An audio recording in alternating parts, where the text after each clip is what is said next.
Bonjour à tous, je m'appelle Christophe Reiners, j'enseigne la durabilité à la Haute École de la province de Namur dans un bachelier de conseiller en développement durable et je coordonne une formation complémentaire en développement durable à l'Université de Namur. Aujourd'hui, dans cette rapide vidéo, j'ai pour objectif de vous sensibiliser à l'importance d'intégrer les notions de développement durable dans l'ensemble des unités d'enseignement des établissements d'enseignement supérieur. En d'autres termes, je m'attellerai à répondre à la question suivante. Pourquoi et comment intégrer le développement durable dans mes cours ? Premièrement, pourquoi le faire ? Pour répondre aux enjeux contemporains. Nous sommes témoins de défis sans précédent auxquels font face notre planète et notre société aujourd'hui. Le changement climatique, la perte de biodiversité, la dégradation de l'environnement, les inégalités sociales et économiques, entre autres, sont des problèmes urgents qui exigent une action immédiate et concertée. En intégrant le développement durable dans vos cours, vous pouvez contribuer à sensibiliser les étudiants à l'urgence de ces défis, à les inciter à réfléchir à des solutions innovantes et les encourager à agir durant leurs études et leur vie professionnelle. Deuxièmement, pourquoi est-ce à nous de le faire ?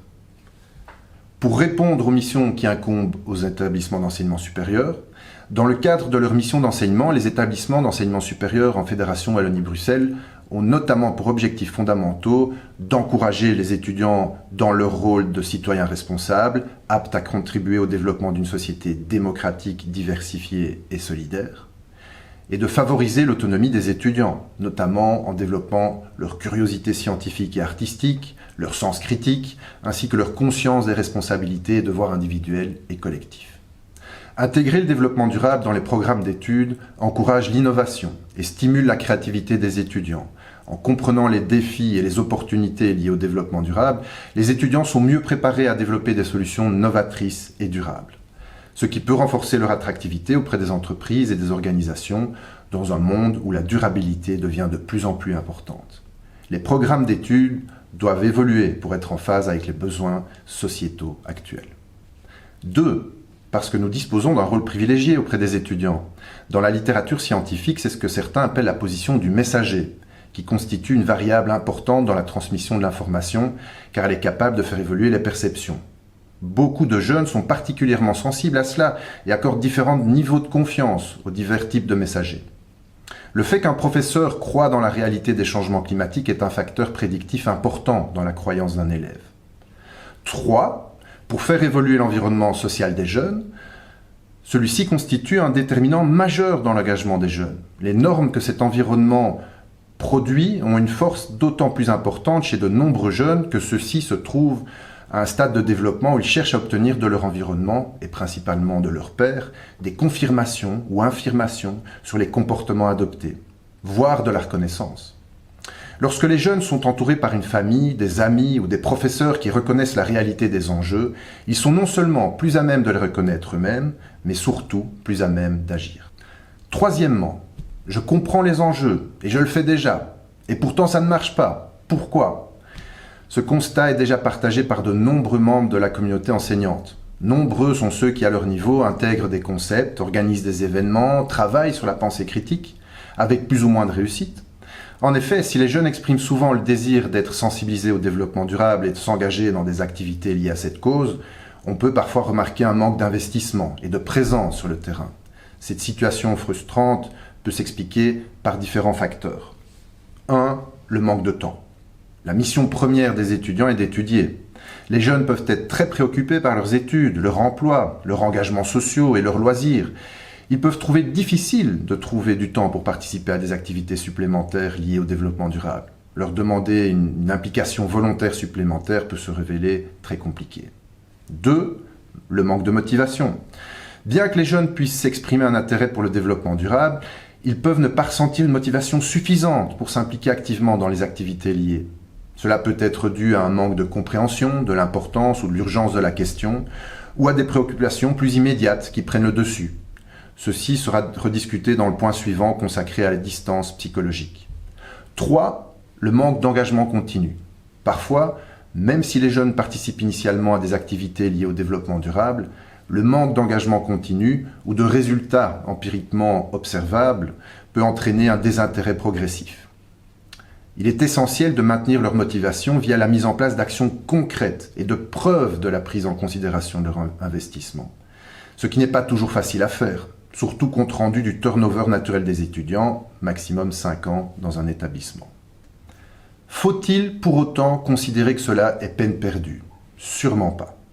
Bien que ces défis soient réels, il existe de nombreuses façons de surmonter ces obstacles et d'engager les étudiants dans des activités liées au développement durable de manière significative.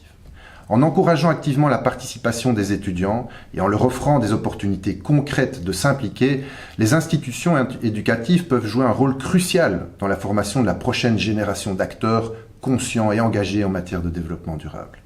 Selon l'étude Jeunes, Communication et Climat, les jeunes expriment un besoin pressant d'une éducation plus complète qui dépasse les frontières disciplinaires.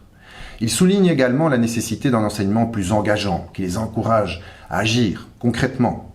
Les jeunes recherchent des activités pratiques et des actions tangibles qui leur permettent de se sentir impliqués et responsables. Quatrièmement, comment le faire? 1. Voir l'intégration du DD dans les UE comme une manière de revaloriser sa matière et non comme un sacrifice.